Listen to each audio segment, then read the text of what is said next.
Have you ever wondered what it takes to be a great leader and how to manage people efficiently? Today we delve into the story of Moses and the arrival of a significant character, his father-in-law, Jethro. Jethro is not just any visitor. He arrives with Moses' wife and sons, and he carries with him a deep understanding of God's mighty works. He's heard about the miracles, how the Israelites were freed from the clutches of tyrannical rule. Jethro is moved by these stories of liberation and divine intervention. He praises God, expressing his reverence through a burnt offering and sacrifices, actions that echo through the ages. There's a sense of community as everyone gathers to break bread with him, a communal meal taking place right before God. This is more than a family reunion, it's a spiritual awakening, a moment of profound gratitude and celebration. A testament to the power of good news. It travels fast and far, doesn't it? Ever felt overwhelmed by responsibilities, like you're juggling more balls than you can handle? Let's dive into this story about Moses, a man who felt just that. Picture this: Moses, a paramount leader of his people, would sit from dawn till dusk, serving as the sole judge for his people's disputes. It was an arduous task, one that demanded his attention and energy, day in and day out.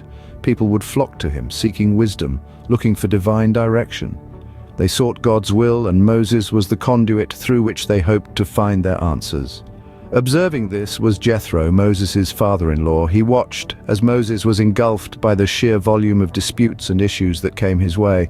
He saw the burden that Moses carried, the responsibility that weighed heavy on his shoulders, and he asked Moses, "Why do you sit alone as judge with all these people standing around you from morning till evening?" Moses, in his earnestness, explained that the people came to him to seek God's will.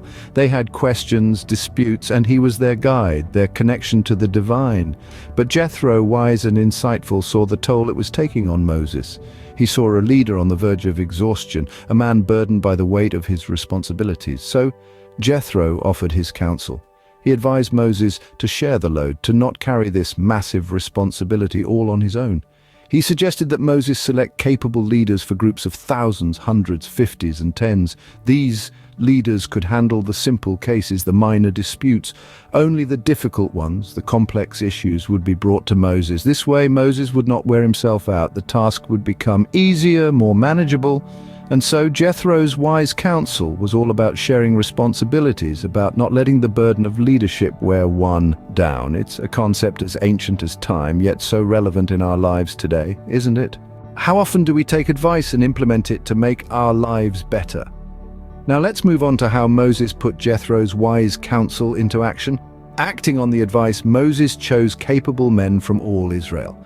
These were men of integrity who were not only capable but also had a heart for the people. In a masterstroke of leadership, Moses made these men leaders over the people.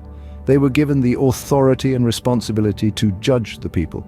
This wasn't just a position of power, but a role of service. They were to serve as judges for the people at all times. While they were entrusted with judging minor cases themselves, any difficult case was brought to Moses. By doing this, Moses was able to focus on the more complex issues, while also empowering others to lead.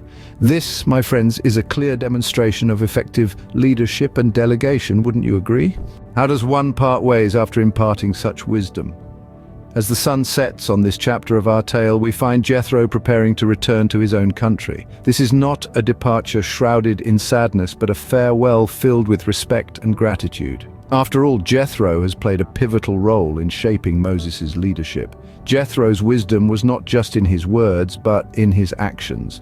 He saw a man burdened with responsibility and offered a solution, a new way of leading. He didn't just give advice, he provided a blueprint for effective leadership.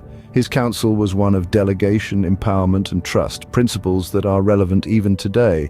But let's not forget that Jethro was also a man of humility. He came, he guided, and then he stepped back. He didn't linger for recognition or rewards. His satisfaction lay in the positive change that he had instigated. And so Jethro departs, leaving behind a legacy of wisdom and effective leadership. Quite a story, isn't it?